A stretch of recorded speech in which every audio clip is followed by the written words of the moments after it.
to ask you, Sure. what exactly is animal communication? Which animals can we communicate with, and why do we need to know this? So, before I answer that question, just to give a perspective to everybody, when you think of humans communicating, did we ever have this question that what kind of humans can talk? You know, which state humans, which countries humans can talk, and which countries humans cannot talk? We've been believing this for a few hundred years, and I wouldn't say even thousand, a few hundred years, Mhm. that all humans can talk. It's natural for humans to talk and have a voice and have their opinion, have their thoughts, have their choices. A few thousand years ago, it was normal for human beings to know, believe, understand, and accept that animals too can talk. You know, um, when you read about Native Americans, when you read about humans about at least 1,000 years before from now, they all had their pet animals in the wild, and especially Native Americans when they would go on a war. Um, the one who would lead the army would wait for a particular animal who was not his pet but a guide, an animal guide, and he would sit with that pet, and he would ask really deep questions about the war, what's going to happen, how it's going to look like. And only when there was a certain guide that was received, he would go to the war.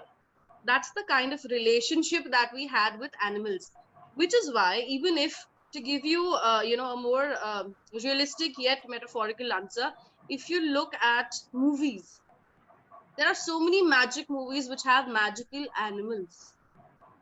Why? Because there is a sense in us, there is a sense in humans that animals do have that magical ability. Animals have the ability to communicate in a much deeper way, which can have miracles and life changing events if we accept that.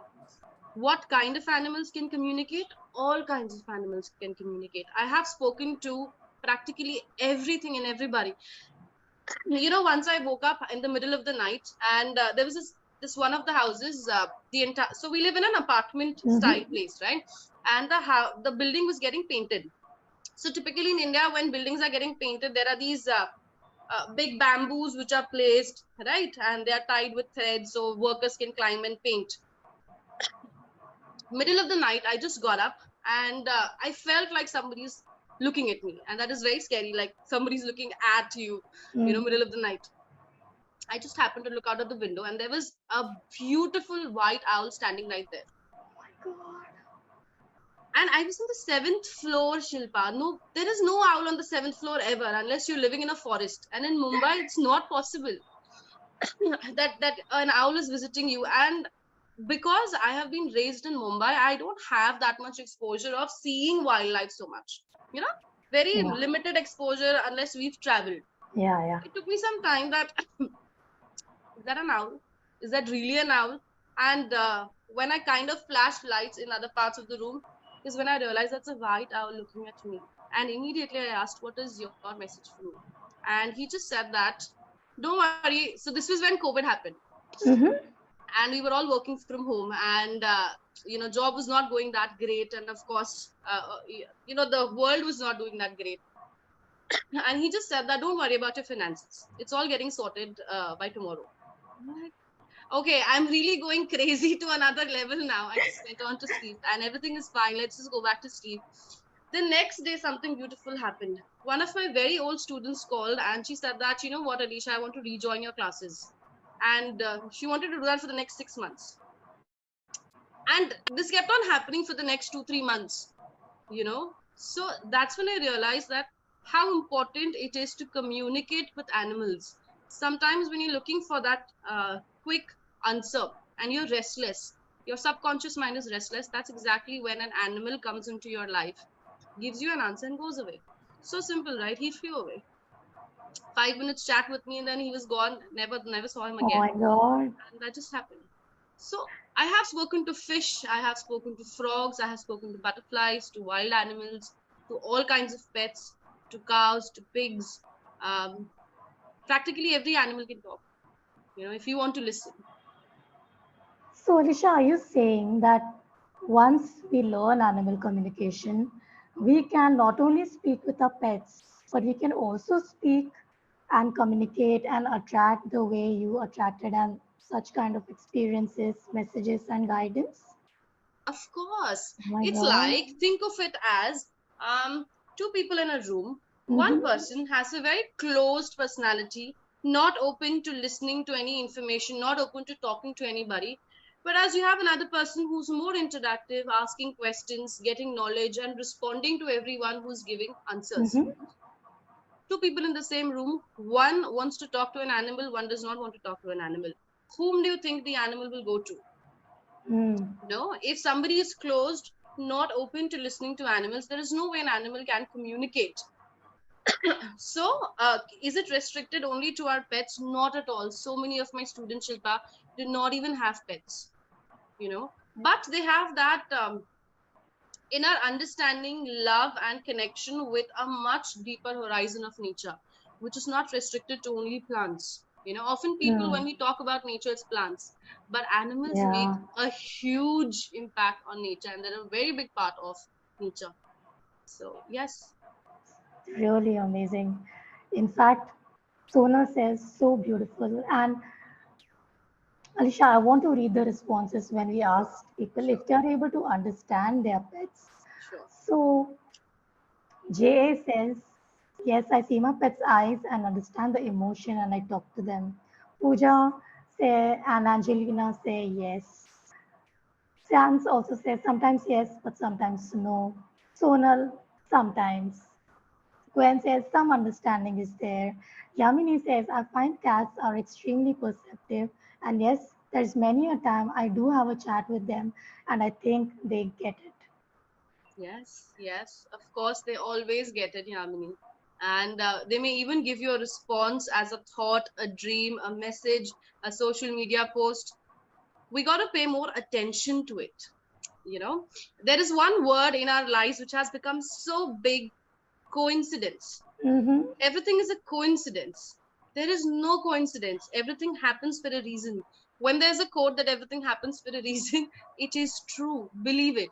If you're getting a thought, a dream, a message of an animal, from an animal, of your pet, it's not a coincidence. It does happen. So, Amazing. Speaking of coincidences, Alisha, I want to read out what Kajol has shared. sure. When she was in class 10th and having board exams, she used to wake up at 4:30 a.m. and do meditation. Mm-hmm. She had a white owl and he used to visit every day and sit in front of the pole of her house. He stayed until her exams were there and he was always there on time. Yes. What a Thank you, Kajol. I beauty. know for That is sharing. so beautiful, Kajol. Thank you so much for sharing this. It's Yeah, and amazing. she was also friend with a squirrel for 6 months. And Tushi and Sonu say they 100% they agree with you, Alisha. Thank you. And everybody, let me tell you, Alisha is full of stories. In fact, when you were speaking about your White House story, Alisha, which I have not heard. I have heard your other Yes. stories. I had goosebumps. I was like, this is something else. Everybody, please bring on your questions. Alisha, there is a theme of question which has come up. Okay, I would like to ask you that, and if you can let us know how animal communication can help with this, and if you can also do something right now. So, sure.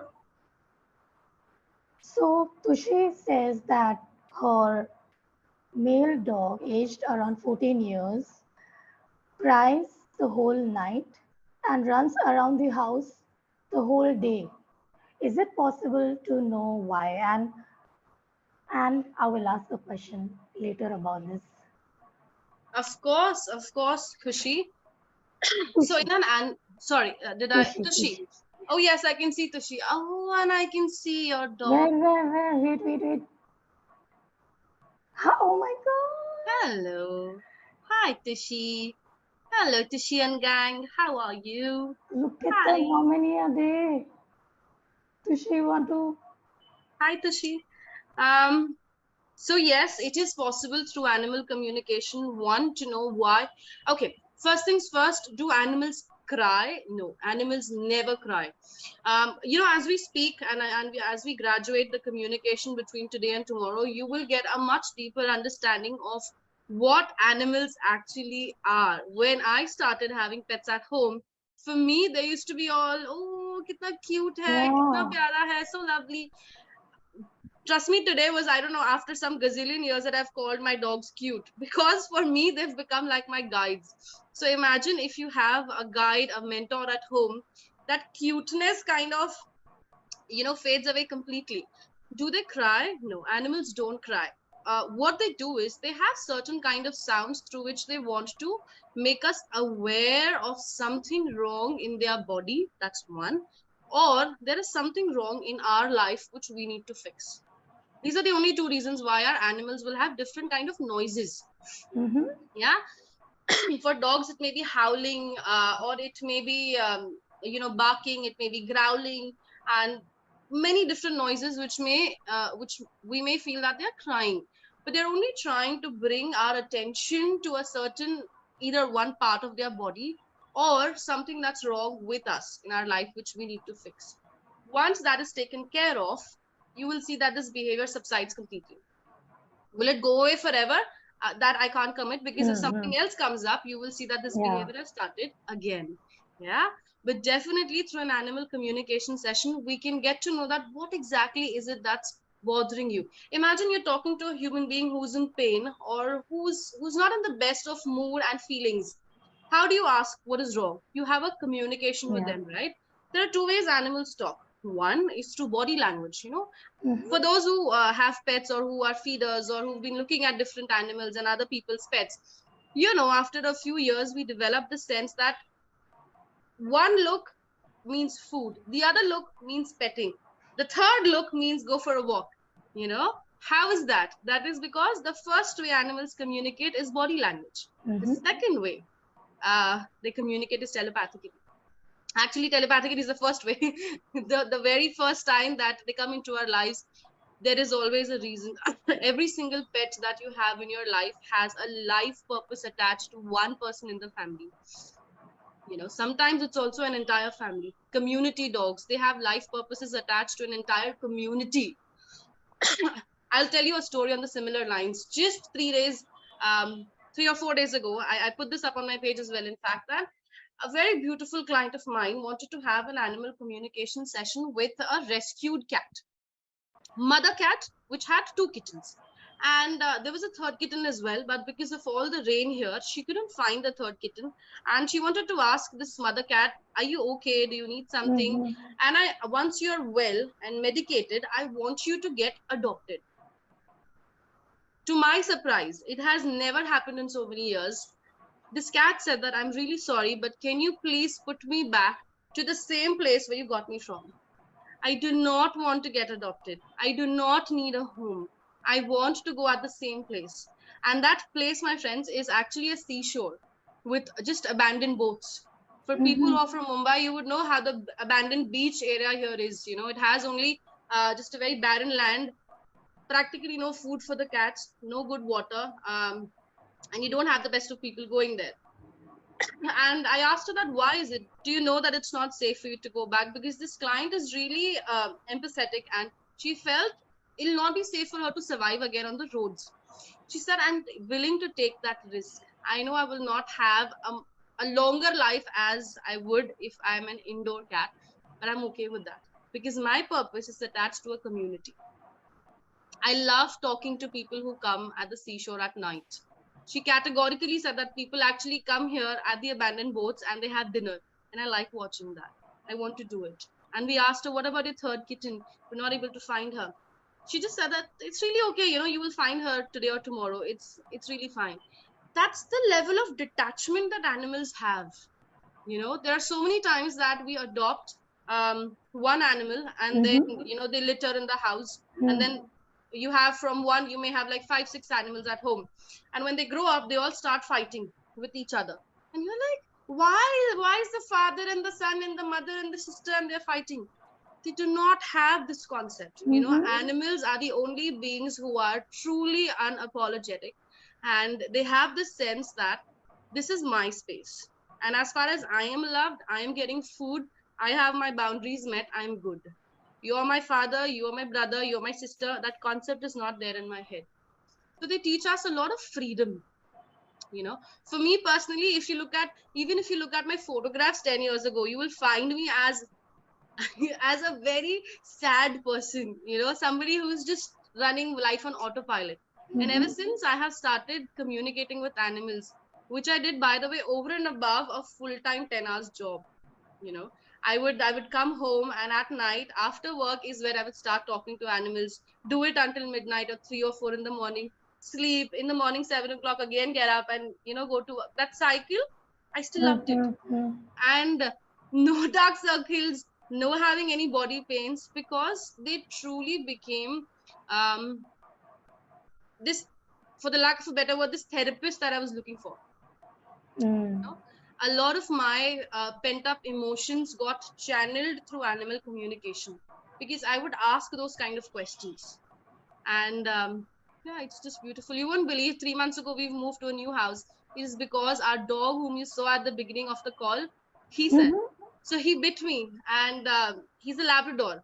People who have Labrador, I like to call them Labradors because it's so cute. um they never bite. They're very docile as animals, right? And he just happened to bite me for no reason. And he's the most loving dog for our entire community. And I just asked him that, what happened? You know, why did you snap? He said, I want to go to another place. Until Mm-hmm. you don't do that, this will keep on happening. And 15 days is what, you know, me and my husband gave ourselves, and we were like, we're going to move out. And we moved to a different place, which has, you know, a better view, a bigger view, and a lot of space for him to run and move.